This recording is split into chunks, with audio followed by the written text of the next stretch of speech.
Hello friends, आप सभी का स्वागत है आपके अपने YouTube channel GK the knowledge में। इसमें हम आज बात करेंगे उपवेदों की, साथ के साथ पुराण, रामायण या फिर जो अन्य जो बची हुई चीज़ हैं, वेदांत, स्मृतियाँ, इन सभी के बारे में आज हम बात करेंगे। तो अब तक हमने देखा था वेदों के बारे में, ब्राह्मण ग्रंथों के बारे में हम देख चुके हैं। तो आइए शुरुआत करते हैं हमारे इस वीडियो की। तो इसमें हम सबसे पहले बात करेंगे उपवेद की। तो उपवेद की हम बात करने जा रहे हैं। तो जो हमारा टॉपिक है उपवेद। उपवेद को बता दें, जिस प्रकार हमारे चार वेद हैं उसी प्रकार चार ही क्या हैं, उपवेद हैं। जितने हमारे वेद हैं यानी चार वेद हैं और चार ही इनके उपवेद हैं। तो सबसे पहले बात करते हैं ऋग्वेद की। ऋग्वेद का जो उपवेद है वो है आयुर्वेद। आयुर्वेद जो है ऋग्वेद का उपवेद है और इसमें जो है चिकित्सा से संबंधित जानकारी हमें मिलती है। चिकित्सा से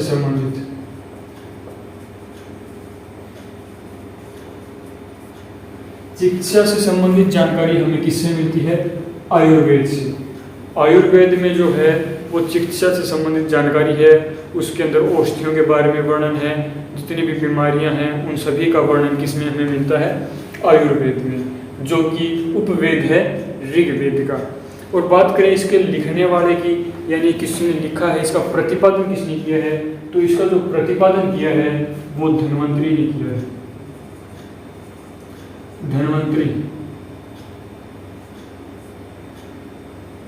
धन्वंतरी ने इसका जो है प्रतिपादन किया है।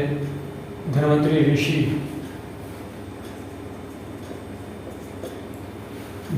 ऋषि ने इसका जो है प्रतिपादन किया है।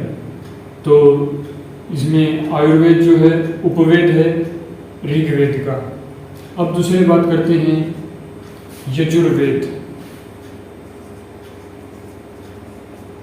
यजुर्वेद आता दूसरे नंबर पे और इसका भी फिर उपवेद मिलेगा आपको। और उसका उपवेद जो है वो है धनुर्वेद है। और इस धनुर्वेद में हमें किस चीज की जानकारी मिलती है? युद्ध से संबंधित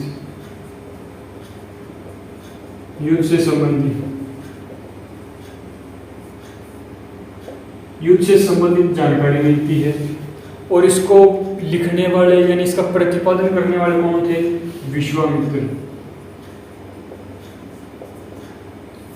विश्वामित्र ने इसका प्रतिपादन किया था। और विश्वामित्र ने ही, मैंने बताया था कि गायत्री मंत्र लिखा है जो ऋग्वेद के तीसरे मंडल में है। ठीक है। इसके बाद बात करते हैं तीसरे नंबर पर जो हमारा आता है वो है सामवेद। और सामवेद को जो लिखने वाले हैं यानी जो सामवेद के उपवेद है वो है गंधर्ववेद। और गंधर्ववेद का जो गंधर्ववेद में जिस चीज का हमें वर्णन मिलता है वो चीज है संगीत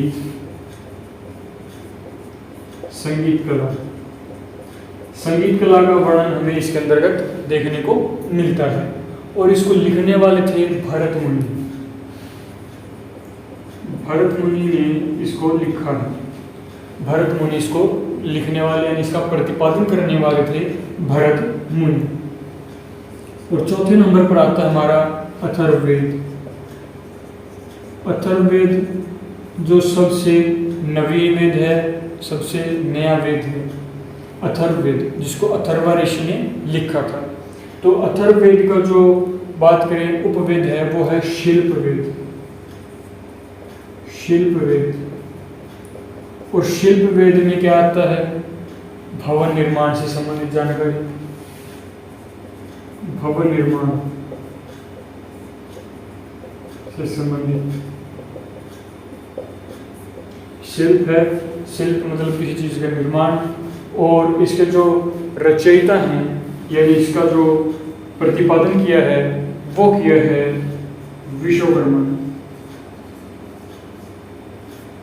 विश्वकर्मा ने इसका जो है प्रतिपादन किया है।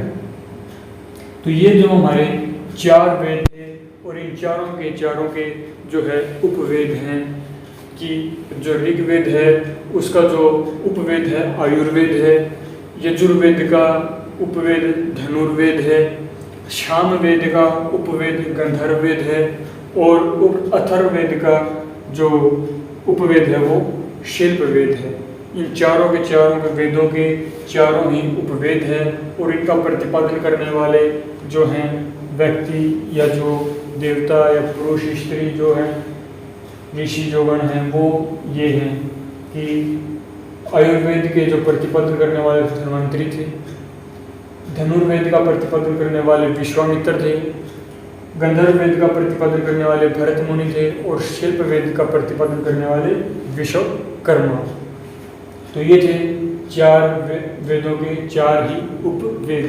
अगर इसमें किसी को डाउट हो तो पूछ सकता है, स्क्रीनशॉट लेना चाहे तो ले सकते हैं, अपने नोट्स साथ के साथ बनाते रहिए ताकि आपको कोई भी आगे समस्या ना आए।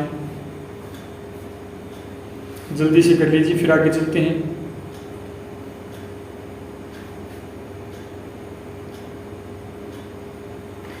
आगे चलते हैं, इसमें आता है आगे हमारा वेदांग।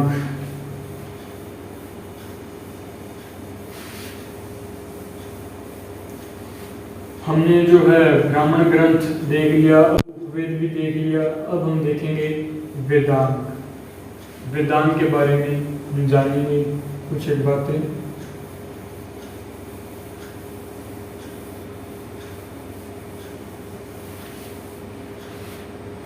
अगर हम वेदांग की बात करें,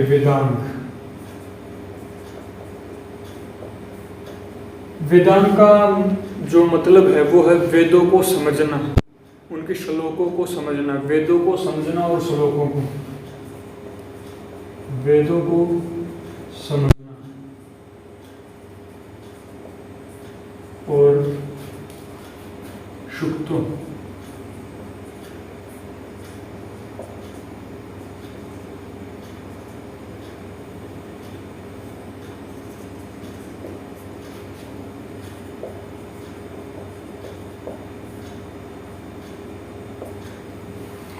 वेदांग जो है वेदों को समझने के लिए और जो सूक्त हैं उनको समझने व जानने के लिए वेदांगों की रचना की गई है। और ये वेदांग है 6 वेदांग है, जिसमें आते हैं शिक्षा, फिर आता है कल्प, फिर आता है व्याकरण, फिर आता है निरुक्त, फिर आता है छंद, फिर आता है ज्योतिष। ये 6 वेदांग है और इन 6 वेदांगों की रचना की गई है वेदों को समझने के लिए, उनके श्लोकों का सही उच्चारण करने के लिए वेदांगों की रचना की गई है, ताकि हम वेदों को आसानी से समझ सकें, उनको पढ़ सकें, उनको जान सकें। इसलिए जो वेदांगों की रचना की गई है, और ये वेदांग 6 हैं जो है शिक्षा, कल्प, व्याकरण, निरुक्त, छंद, ज्योतिष। मतलब कि शिक्षा में क्या है कि किस प्रकार की रचना की गई है, कल्प में किस प्रकार की जो विधियाँ हैं उन विधियों का वर्णन किया गया है, व्याकरण मतलब शुद्धिकरण किया गया है, शब्दों का उच्चारण, छंदों का प्रयोग है, ज्योतिषी मतलब कि किस प्रकार के छंद है, उसमें ब्रह्मांड के क्या बारे में, उसे ज्योतिष तारे जो विद्या शास्त्र है, नक्षत्र जो हैं उनके बारे में बताया गया है। ये मतलब बिल्कुल आसान भाषा में किया गया है। वेदों की जो रचना कह सकते हैं कि जो वेदों की जो रचना है, संरचना है, वो आसान भाषा में की गई है। उनको समझने के लिए, वेदों को जानने के लिए इन वेदांगों की रचना की गई है। ठीक है, इसके बाद हम बात करते हैं स्मृति। स्मृति जो है बहुत ही प्राचीन जो स्मृति मानी गई है वो मनुस्मृति मानी गई है। मनुस्मृति प्राचीन और महत्वपूर्ण स्मृति मानी गई है मनुस्मृति, और मनु को जो है पिता माना गया है। मनु को जो है वो है कि पिता माना गया है, मान किसका, मानव जाति का। मनु को मानव जाति का पिता माना गया है और मनुस्मृति सबसे प्राचीन और महत्वपूर्ण स्मृति माना गया है। इस स्मृति में क्या है कि जो आचार व्यवहार की जो जानकारी है वो हमें इससे मिलती है, मनुस्मृति से, कि किस प्रकार का व्यवहार करना चाहिए, किस प्रकार का आचरण होना चाहिए, वो सब किस में वर्णन मिलता है, मनुस्मृति में हमें देखने को मिलता है। और मनुस्मृति को सबसे प्राचीन, सबसे पुरानी स्मृति माना गया है और मनु को मानव जाति का पिता कहा गया है। इसमें किसी को डाउट हो तो पूछ सकता है। स्क्रीनशॉट लेना चाहे तो स्क्रीनशॉट ले सकते हैं, वरना फिर हम आगे चलते हैं।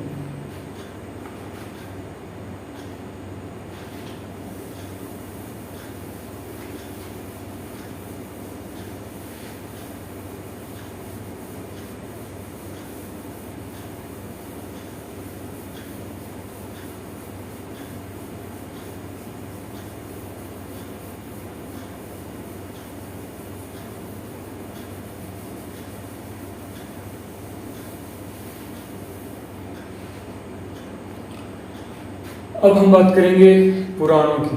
कुरान ही पुराण। कुरान तो मुसलमानों की जो ग्रंथ है, मुसलमानों का ग्रंथ है, लेकिन हम बात कर रहे हैं पुराणों की। पुराण तो पुराण जो माने गए हैं वो 18 पुराण जो हैं माने गए हैं। पुराणों की जो संख्या है वो कितनी है? 18 है। जैसे आपने सुना होगा मत्स्य पुराण, विष्णु पुराण, शिव पुराण। तो इस प्रकार जो पुराणों की जो संख्या है वो है 18 संख्या की बात करें तो 18 है पुराणों की संख्या। तो इसमें सबसे प्राचीन की बात करें, सबसे प्राचीन की, तो सबसे प्राचीन जो पुराण है वो मत्स्य पुराण। मत्स्य पुराण सबसे प्राचीन पुराण है और इसी में विष्णु के 10 अवतारों का वर्णन मिलता है। विष्णु के 10 अवतार,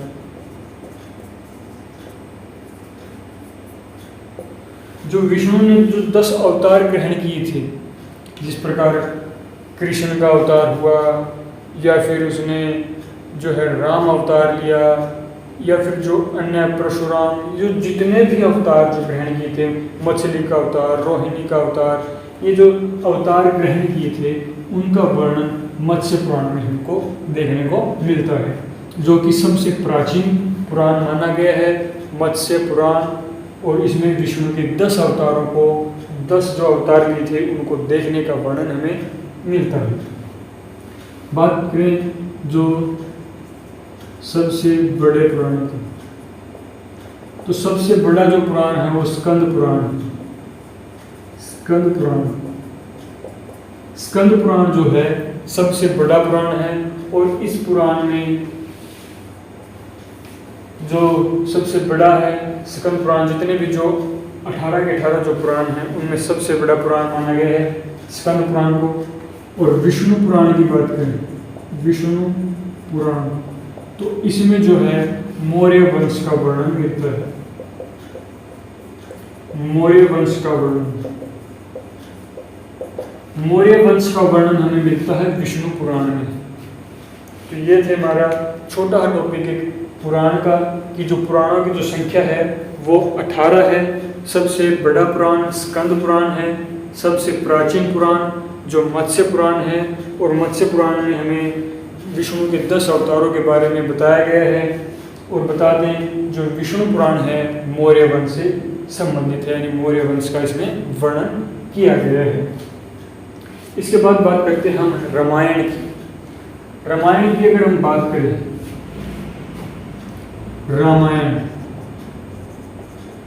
रामायण की हम बात करते हैं तो जो इसके रचयिता हैं वो महर्षि वाल्मीकि हैं। महर्षि वाल्मीकि इसके रचयिता हैं। रामायण के सभी को पता है, बताने की जरूरत नहीं है। और इसके बता दें जो रामायण है महर्षि वाल्मीकि है, और इसका जो दूसरा जो नाम इसका हम दे सकते हैं वो है यानी दूसरा नाम वो है चतुर्विंशति सहस्त्र संहिता। चतुर्विंशति सहस्त्री संहिता जो इसका दूसरा नाम है। रामायण जिसके रचयिता महर्षि वाल्मीकि है, जिसमें राम की कथा, उसके परिवार की कथा बताई गई है, जिसने रावण का वध किया था। इसमें जो रामायण में रावण का वध किया और सीता माता को जो है उसकी कैद से मुक्त कराया, फिर सीता माता ने जो है समाधि ली थी। उसके बाद जो उसके पुत्रों ने आगे जो लव कुश हुए, उन्होंने अपने पिता से भी युद्ध करने की चाह रखी, क्योंकि कहानी जो बहुत बड़ी है, इसके बारे में फिर बताएंगे कि जो रामायण है उसके जो रचयिता है महर्षि वाल्मीकि हैं, और इसका जो दूसरा नाम है चतुर्विंशति सहस्त्री संहिता है। इसके बाद बात करते हैं महाभारत की। महाभारत, तो महाभारत के जो रचयिता हैं वो वेद व्यास हैं। वेद व्यास महाभारत के रचयिता हैं, और इसका दूसरा नाम जय संहिता। जय संहिता इसका दूसरा नाम माना गया है। और इसमें जो महाभारत को है जो विश्व का सबसे बड़ा महाकाव्य माना है महाभारत को, और इसके रचयिता जो है वेद व्यास हैं। तो आज की वीडियो में इतना ही। अगर किसी को कोई डाउट हो तो पूछ सकता है। धन्यवाद। जय हिंद।